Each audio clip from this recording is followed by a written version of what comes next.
Hey, good morning, everyone. It's Patrick Lowell coming at you on Saturday morning, March 18th, 2023 at 8:30 a.m. my time.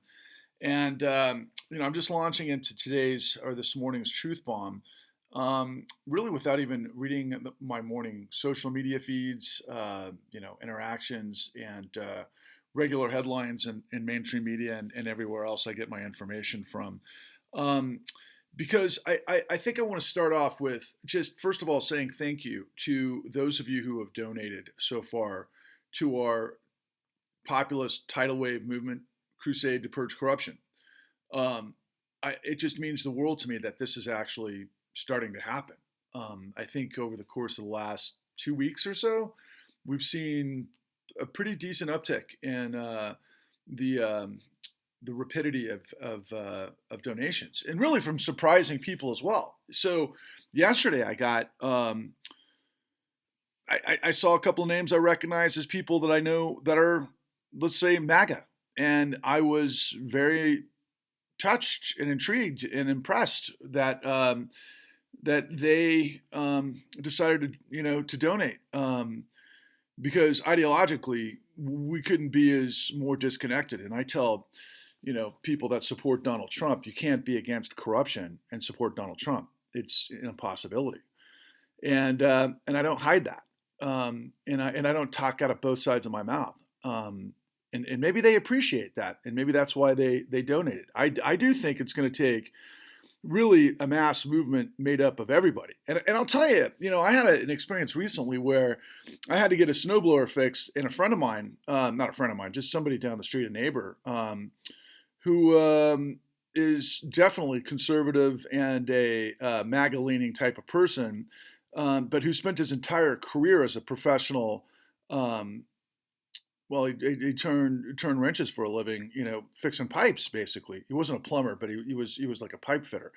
Anyway, we got to talking, and he's just a nice enough guy. He's just incredibly skilled with his hands. I was absolutely blown away, and just a real decent guy. But obviously, anybody who supports Trump and goes down that way. But a lot of those types of folks, for example, have gotten there because they just can't stand. I guess let's just call it liberal, uh, at least in their minds, hypocrisy. Just like I look at conservative hypocrisy. I guess we're all to some degree concerned about somebody else's hypocrisy, which is kind of funny because, of course, then maybe in some manner, shape, or form we're being hypocritical, right? But again, none of us are perfect. But in terms of people that have been donating, I want to also emphasize that you know in fact, I saw one donation that was quite a bit larger than $13, and I just want to say I really appreciate that when people do that, but I would much rather just have $13 donations, and you please try to recruit 13 people, because my whole thing is that first of all, we live in America. Let's not parse hairs here. Our political system, you got to pay for it. Okay, there's just no ands, ifs, or buts about it. You know, that's what they determined in Citizens United, which allows dark money, to happen, all manners of manipulation, to go to political campaigns through what I guess 501c4s. And again, that's part and parcel to why one of our first objectives is to reach the number 16.9. I say we're donating $13, really to mirror and in what's the word I'm looking for? Well, I guess in honor of the original 13 colonies that came together to purge tyranny. That's what we have to do here. That's what we're doing. Is we're purging tyranny, and we have to reestablish separation of powers, and we have to reestablish, most importantly, the integrity of law, because that's what we're all up against: corruption. And you know the numbers that I'm aware of, that we had at least 10 million foreclosures. I know there were 16 million filed foreclosures by 2012, and that means that we're looking at 48 million people. If we had, literally, which is doable, I think, 13 million people that didn't go through the foreclosure crisis. But if just, maybe a small percentage of the people who went through the foreclosure crisis got hip to what I'm trying to tell you, then, we could each reach 13 million easily. That's my end goal. Because if we had $169 million, we could have a real substantial, war chest to do what needs to be done. But, I'm a producer, man. And my vision is simply, look, everybody is lying to us in media. Last night I was watching, and I didn't want to do it, and I mentioned this on Twitter when I went to bed last night, that I didn't want to watch Bill Maher. I find Bill Maher just obnoxious. He is this smug, arrogant, pot smoking, faux liberal. He kind of is confused on where he is on certain things, and I understand that because I kind of do the same thing myself, minus the smug part. At least I don't think I'm smug. But he had a couple of guests on. He had a senator or was she a senator or a representative from Michigan, and then he had Andrew Yang, and I actually found Andrew Yang very likable.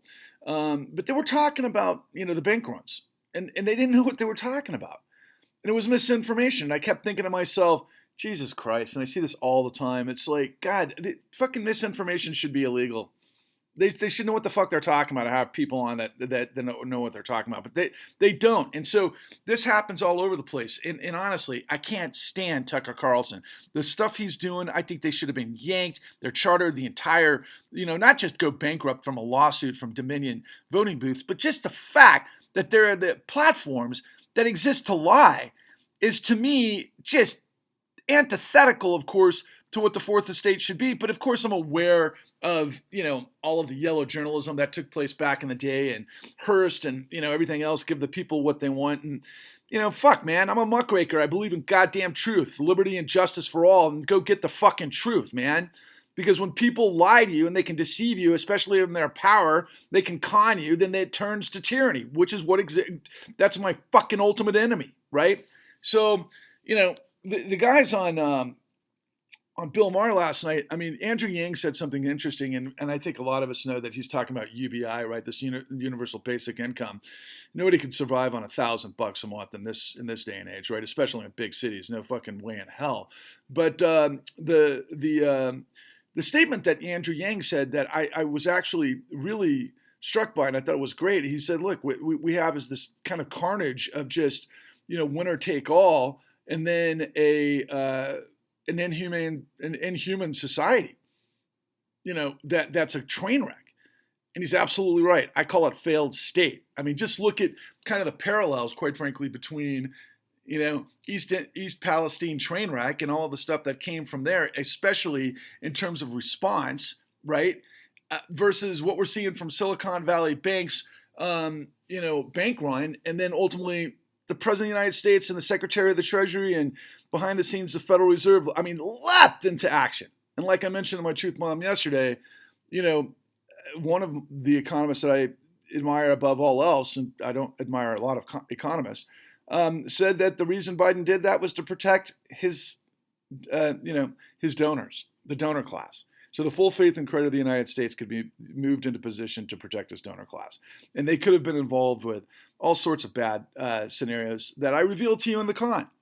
Now, in terms of, money and everything else and information, I want to emphasize something that I haven't said in a long time, that, our program, The Con, at www.thecon.tv, I believe is like $10 if you rent it from Amazon Prime or Apple Plus or Microsoft. I haven't looked at the numbers for a long time. I don't think they've gone up, but it's also free.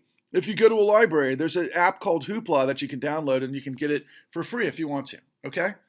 But look, going back to the vision and where we are and what we have to do, I've witnessed over the course of the last week, and I went ballistic yesterday, and I tried to share it like crazy, and I was making statements that were really kind of funny on Twitter. And I think I'm completely shadow banned on Twitter. I have to be. I'm pretty certain of that. But I was like, look, I'm Jon Snow in the Battle of the Bastards. Please help me get out of the mud to go get Ramsay the comeuppance that he's got coming to him. Right? And then I said something like, I'm Thomas Shelby, digging through the tunnels of France, in the mud and fighting for my life, which is our life.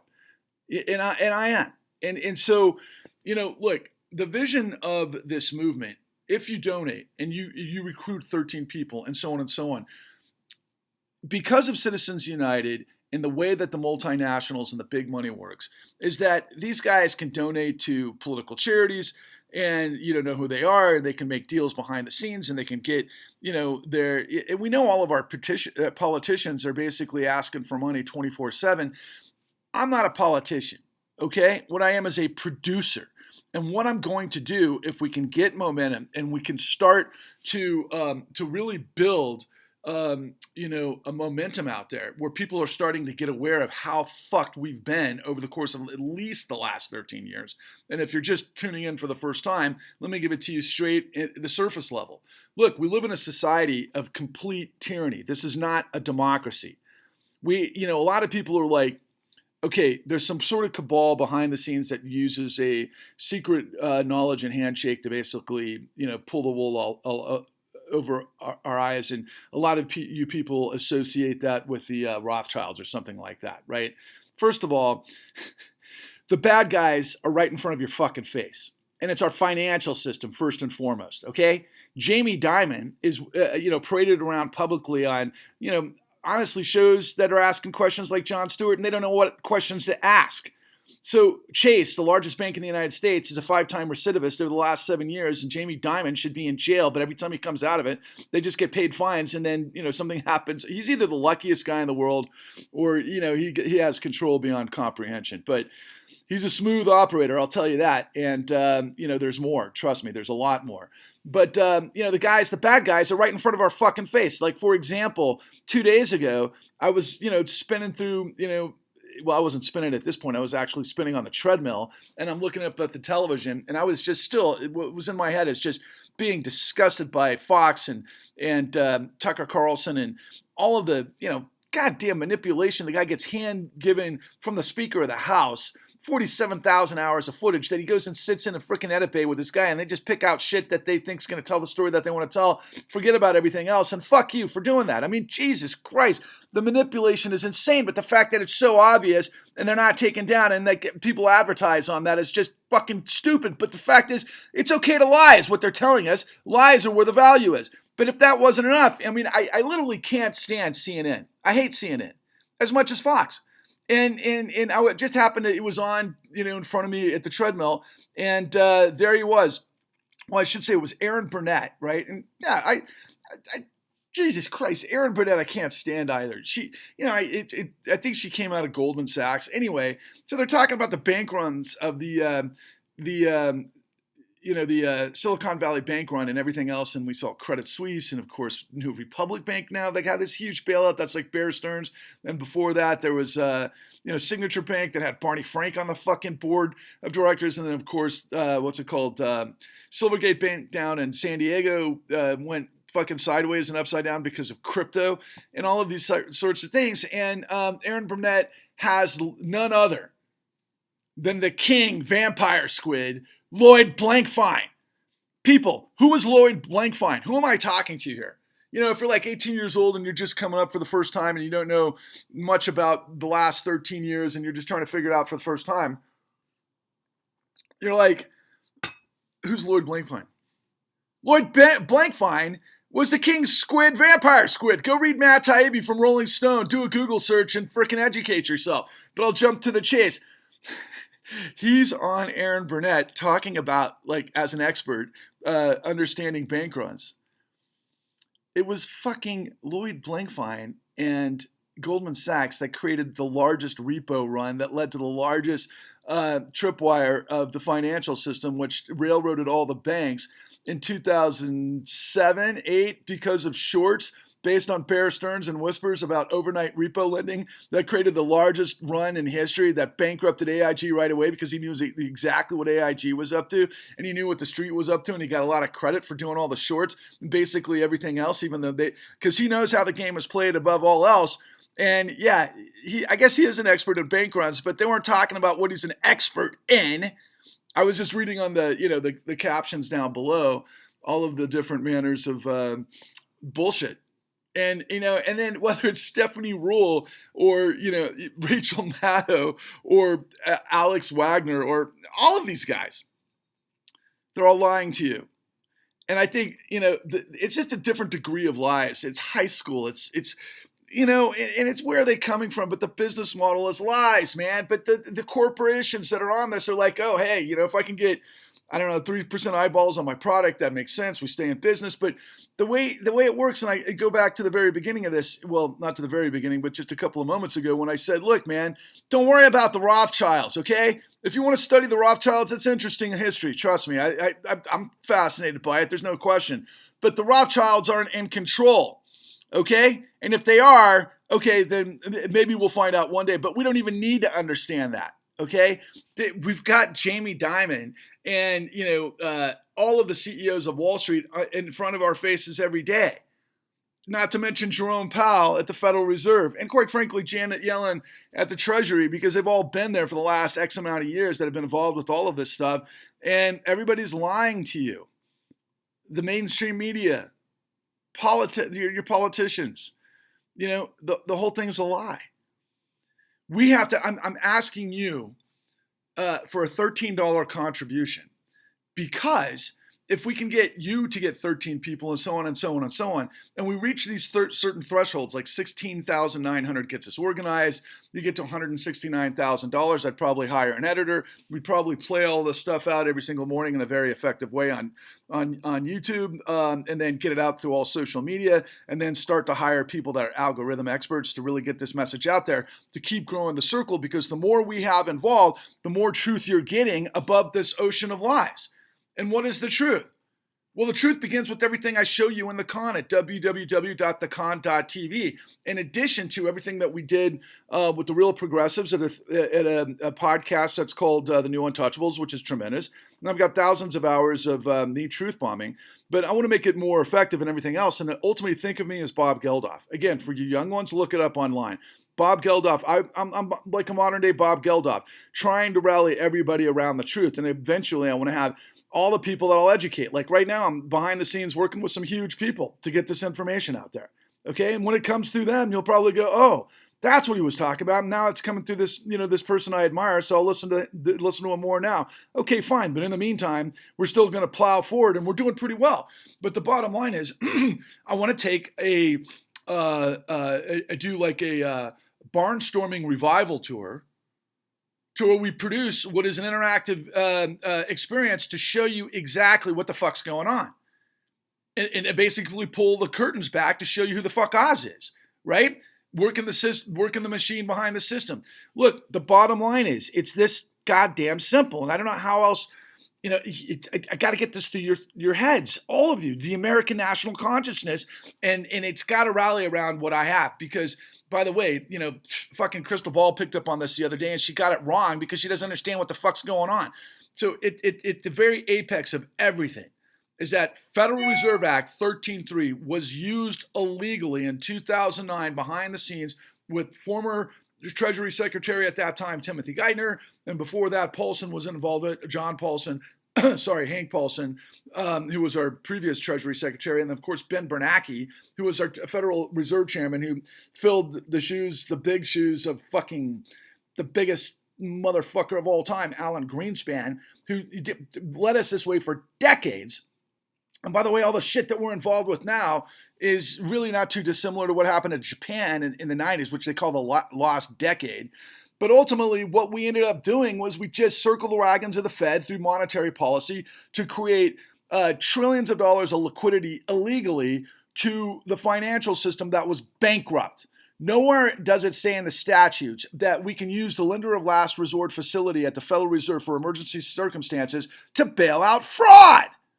And the fraud was everything I show you in the con. Control fraud, Gresham's dynamic, modern executive compensation, all of the foul tricks of illegal acts, deceptive acts and practices, which, oh, by the way, are all illegal by way of felonies, which we're now starting to finally see the world fall in on Donald Trump's head, but it's still not enough compared to what he's done.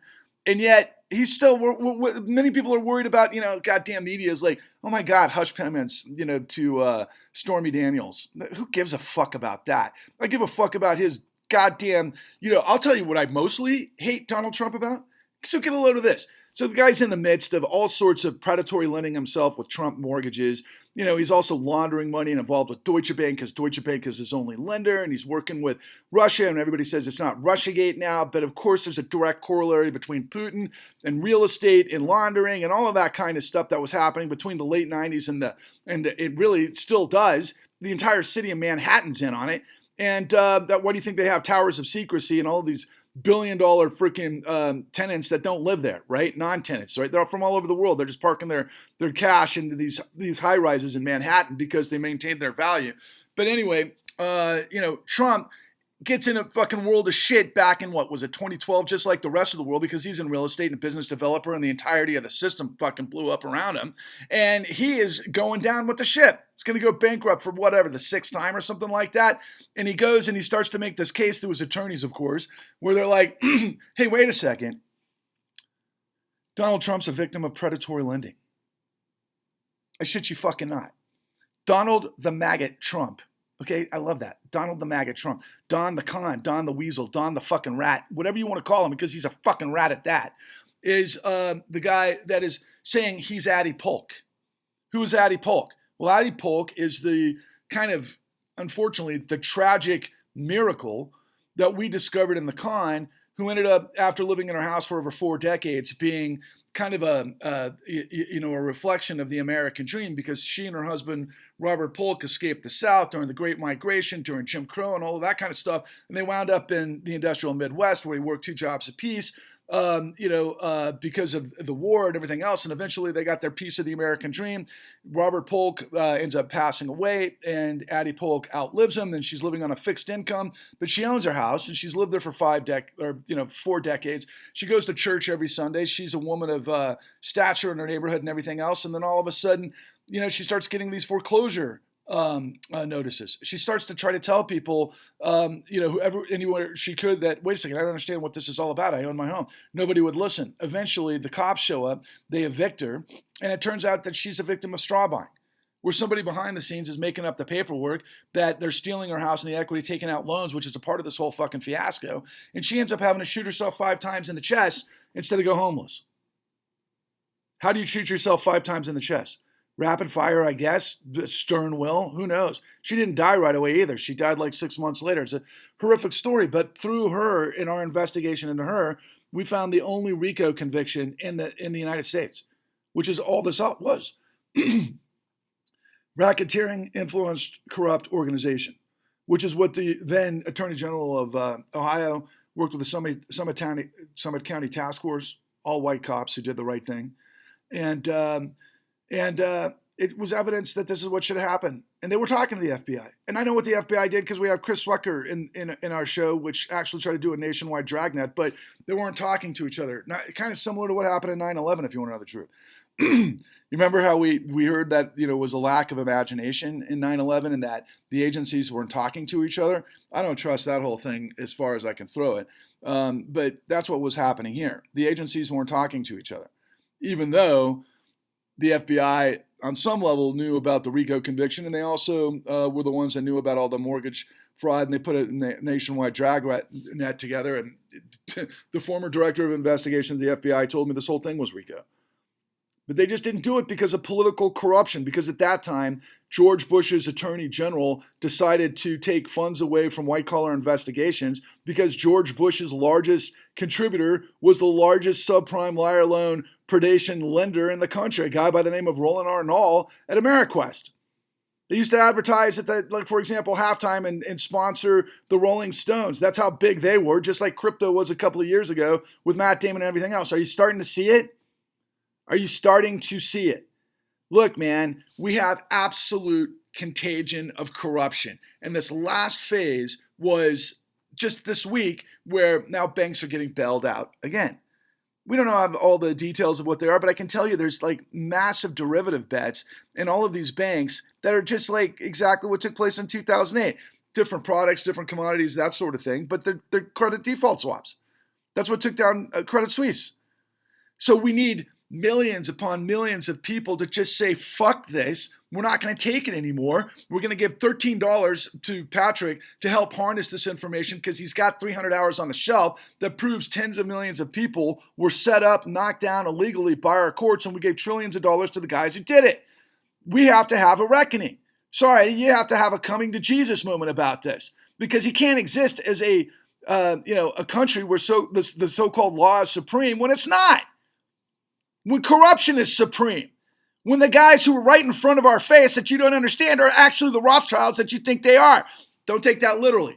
Their last name isn't Rothschild. The point is, they're acting as if you're projecting Rothschild, but at the same time, you can't see the forest for the trees because you don't understand what they're doing. And I have to educate you, and I have to educate everybody, and I have to educate, quite frankly, the world, and I'm going to do it. And I'm going to do it because those of you who have already stepped in and leaned in and are courageous enough to show your support tells me we can get this done. I know how America works. I know how media works. We do this, everybody's going to pay attention to us. Everybody's going to pay attention to us. And then you watch. And then you might ask yourself, but wait a second, this will be my last comment about this whole thing. What about Bernie Sanders? Is Bernie Sanders getting it right? He had a book recently that's come out, hey, it's okay to be angry at capitalism. He's talking about Glass-Steagall. Aren't you guys talking about the same thing? No, and I'll tell you why. Bernie had this thing in the crosshairs in 2009, okay? He was asking the right questions. He actually initiated the investigation that led to a lot of the information that I'm revealing to you. And then he went out on the presidential campaign tour for all the right reasons, and he started talking about Wall Street's business model as fraud, but he never told us what the details were. And now he's talking about half-truths just like the entire Democratic Party, where they're blaming all of the deregulation on Trump that blew everything up. It's fucking ridiculous. Is Trump a pig at the trough that, just played the game the way the game is played? Did Trump not tell us that he was going to drain the swamp, but then he brought the entire swamp in? And oh yeah, by the way, yesterday on the front page of the New York Times in the op-ed section, there was a op-ed from Jay Clayton and Cohen, right? Cohen came out of Goldman Sachs. He was one of the top commodities traders responsible for the 2008 great financial crisis. And Clayton came out of the Sullivan and Cromwell to become the director of the SEC. And Sullivan and Cromwell is the law firm that basically propped up the consortium by getting the Federal Reserve involved with getting Federal Reserve Act 13.3 to blow up the world. They're both in on it. And they're telling us now in the caption, hey, we got to have sensible legislation that's bipartisan to be able to save our banking system. Fuck you, Jay Clayton. Fuck you, Cohen. Are you fucking kidding me? And actually, more importantly, fuck you, New York Times. Because again, New York Times, you're full of shit. You're unfortunately exactly what fucking Trump said you were. You're not the New York Times that I've been, a fan of my entire life. All the news, the news that's fit to print. I always thought you guys were the ultimate bastion of the Fourth Estate, and now you're the USA Today. You're full of shit, New York Times. Look, and I know it because I've worked with guys from the New York Times. I say what they can't say because I'm Patrick Lovell. Okay? Please, spread the word. We've got a chance to do this. I've got all the answers and then some. If we get millions of people to come together in a populist tidal wave crusade to purge corruption, we will extend ourselves to be what Thomas Jefferson, and really the Founding Fathers challenged us to be. It's a great system if you can keep it. Well, we've already lost it. And we can get it back. It's not too late. And we don't have to have, I don't think, yet, and I'm not going to be a part of it, but, like the reign of terror. I'm not saying let's go out and get the guillotine and yank all of these guys out of their penthouses and, fucking chop their heads off on the spot. Although I've had visions, I'll tell you this is kind of a funny vision, and I like to make a cartoon of this because maybe this would be one of the things that we do if we can get enough money to start doing the right production. I would love to see a water cannon, a financial terrorist squad show up in Manhattan with water cannons as these CEOs are leaving the offices for the day, with their security team and their attorneys, and they go get into their town cars and all that sort of thing, and then fucking just blast them with a water cannon right down the sewer where they belong. Onwards and upwards.